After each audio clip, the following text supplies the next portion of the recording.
दोस्तों, स्वागत है आपका इंडिया का भूगोल में, जहां हम एक साथ भारत के ज्योग्राफिक जेम्स को एक्सप्लोर और अनलॉक करेंगे इस मिनी डॉक्यूमेंट्री के जरिए। क्या आप भारत की ऐसी जगह का नाम जानते हैं जहां विडोड वुमेन अर्थात विधवा औरतों को टाइगर विडोज या बाघ विधवा कहा जाता है? यह एक ऐसी जगह है जहां रात के अंधेरे में रहस्यमयी गोस्ट लाइट्स नाचती हुई दिखाई देती हैं। और सबसे अमेजिंग बात यह है कि इस जगह की जमीन हिमालय से बनी है। Welcome to the Sundarbans. हमारे प्लैनेट का सबसे बड़ा मैंग्रोव जंगल यहाँ है। यहाँ ज्योग्राफी कभी भी परमानेंट नहीं है, बल्कि शिफ्टिंग ज्योग्राफी है। आइलैंड्स यानी द्वीप समुद्र में विलीन हो जाते हैं और नया मड बैंक मिट्टी से निकल आते हैं। सुंदरबंस टाइडल हेलोफाइटिक डेल्टा है, यानी कि जब बहती हुई नदियां रुके हुए पानी में सेडिमेंट्स डिपॉजिट करती हैं, तो नदी के मुहाने में त्रिकोण भूभाग बनने लगते हैं, जिसे हम डेल्टा कहते हैं। जब डेल्टा फैन का शेप धारण करते हैं, तो हम टाइडल डेल्टा या ज्वारीय डेल्टा कहते हैं, क्योंकि रोज के ज्वार भाटे यानी टाइडल पानी जब नदियों में घुसते हैं तो जल धाराओं के संग मिट्टी और सैंड लाते हैं, जो इकट्ठा होते रहते हैं और डेल्टा का आकार लेते हैं। हेलोफाइटिक इसलिए क्योंकि यहाँ पर मिलने वाले पेड़ पौधों ने नमकीन पानी में जीने की कला सीख ली है। आमतौर पर आप देखेंगे किसी भी जगह का नाम किसी न किसी कारण से रखा जाता है। सुंदरबन का नाम पड़ा यहाँ बहुतायत में पाई जाने वाली मैंग्रोव्स की एक वैरायटी से, जिसे लोकली सुंदरी पेड़ कहते हैं। वन यानी फॉरेस्ट, तो जगह का नाम पड़ा सुंदरी वृक्षों का वन यानी सुंदरबन। इन मैंग्रोव्स की एक विशेषता यह है कि ये निमेटोफोर्स होते हैं, यानी ब्रीदिंग रूट्स या सांस लेने वाली जड़ें हैं। यह जड़ जमीन के अंदर से बाहर निकल आती हैं ऑक्सीजन लेने के लिए। ये रूट्स मिट्टी को कसकर पकड़े रखती हैं और रोजाना आने वाली टाइडल करंट्स का मुकाबला करके पेड़ को मिट्टी में बनाए रखती हैं। इस प्रकार सॉइल इरोजन यानी भूस्खलन से इस डेल्टा को बचाया जाता है। मैंग्रोव फॉरेस्ट्स नई लैंड मासेस को बनाने में मदद करते हैं। गंगा, ब्रह्मपुत्र और मेघना नदियों के संगम से यह डेल्टा बनी है, जहां अनेक परिमाण में हिमालयन सेडिमेंट्स जमा यानी डिपॉजिट होते रहते हैं। इस वजह से यह जगह बहुत फर्टाइल है और सुंदरबन के मिट्टी पर पाँव रखने का मतलब है हिमालय की मिट्टी, या कह सकते हो हिमालय पर खड़े होना। हर रोज इसका कुछ भाग कटकर समुद्र में समा जाता है और कहीं नया लैंड मास बनने लगता है। इसीलिए सुंदरबंस का ज्योग्राफी कभी स्टेबल नहीं रहता। सुंदरबंस के विस्तृत फॉरेस्ट कोलकाता के लिए शील्ड या ढाल का काम करते हैं। जब बे ऑफ बंगाल में भयंकर साइक्लोन आते हैं, तो ये मैंग्रोव्स उन्हें झेलते हैं और पश्चिम बंगाल के अंदरूनी हिस्सों को व्यापक तबाही से बचाते हैं। सुंदरबन में अक्सर तबाही का मंजर नजर आता है, लेकिन इंटीरियर्स इस तबाही से बचे रहते हैं। बे ऑफ बंगाल का सरफेस टेम्परेचर अरेबियन सी से ज्यादा होता है, इसीलिए यहाँ इंटेंस स्टॉर्म ज्यादा होते हैं। अगर सुंदरबंस ना होता तो कोलकाता जैसे बड़े शहर का नामो निशान तूफानों में मिट गया होता और यह शहर पानी में डूबा नजर आता। इसीलिए सुंदरबंस को लंग्स ऑफ कोलकाता भी कहा जाता है। 2020 के विशाल अम्फान साइक्लोन को इन्हीं जंगलों ने सामना किया था, जिसकी वजह से इनलैंड एरिया तबाही से बच पाया था।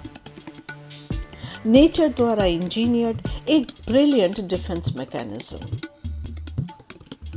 यहाँ लगभग 105 आइलैंड्स हैं, जिनमें से 51 आइलैंड्स में घने जंगल हैं। इसीलिए यहाँ के लोगों को जीने के लिए प्रकृति के साथ रोज निगोसिएशन करना पड़ता है। पूरी दुनिया में रॉयल बंगाल टाइगर का इकलौता मैंग्रोव हैबिटेट यहाँ है। इस जगह का राजा बाघ है और लोगों को उसकी मर्जी से जीना पड़ता है। 70% ऑफ पॉपुलेशन गरीब है और उन्हें अपनी रोजी रोजगार के लिए जंगलों पर निर्भरशील होना पड़ता है। मछली, केकड़ा पकड़ना, जंगलों से शहद इकट्ठा करना और फिर बाजारों में जाकर बेचना उनका रोजगार है। इसीलिए जंगलों में जो मछुआरे बाघ के शिकार हो जाते हैं तो उनके विधवा स्त्रियों को बाघ विधवा या टाइगर विडोज कहकर पुकारा जाता है। इसीलिए यहाँ सभी धर्मों को मानने वाले लोग एक ही देवी की आराधना करते हैं और वो है बोनोबीबी। जंगल में जाने से पहले देवी का आशीर्वाद लिया जाता है ताकि वे सुरक्षित घर लौट आए।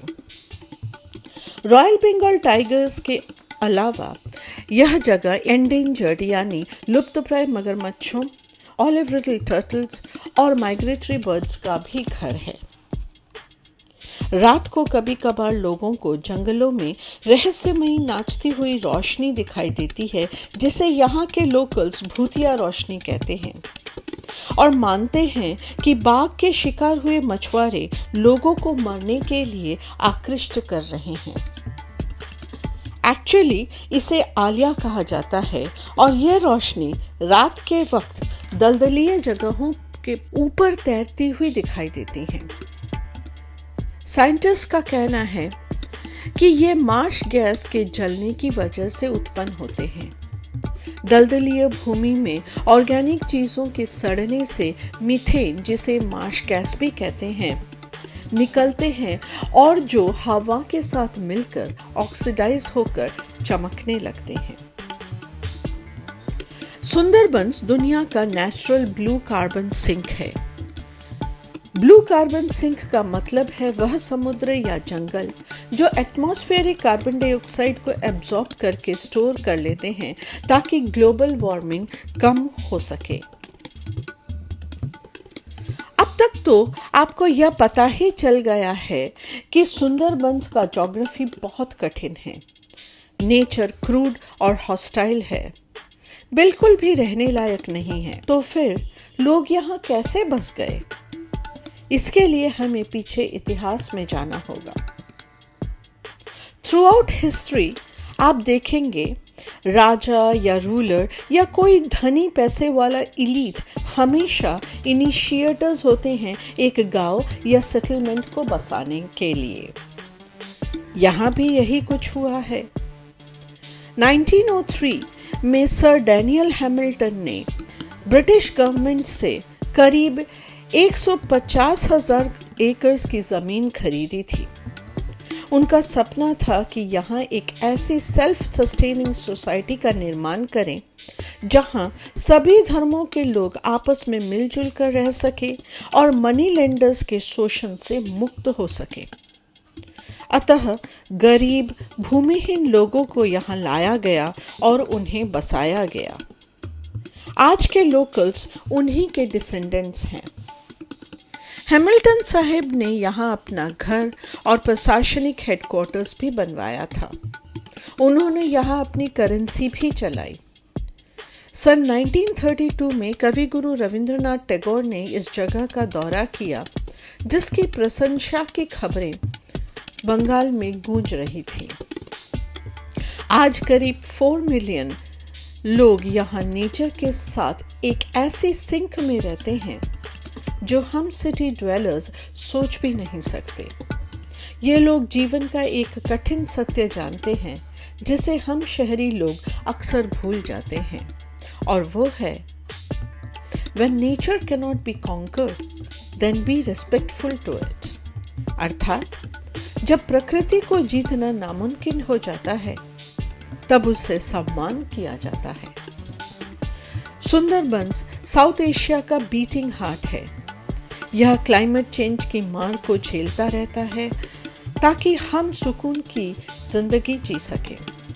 अगर सुंदरबन के लोग इतनी ब्रूटल एनवायरनमेंट में नेचर के साथ मिलकर रह सकते हैं, तो क्या हम अपने क्लाइमेट को बचाने के लिए कुछ नहीं कर सकते?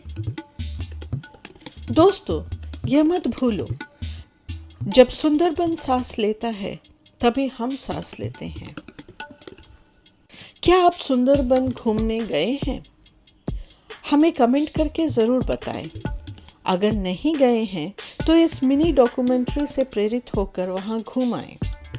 आपको अपने देश के ज्योग्राफिक जेम के ग्लोबल वाइब पर नाज होगा। मिलते हैं अगली मिनी डॉक्यूमेंट्री के साथ। तब तक के लिए स्टे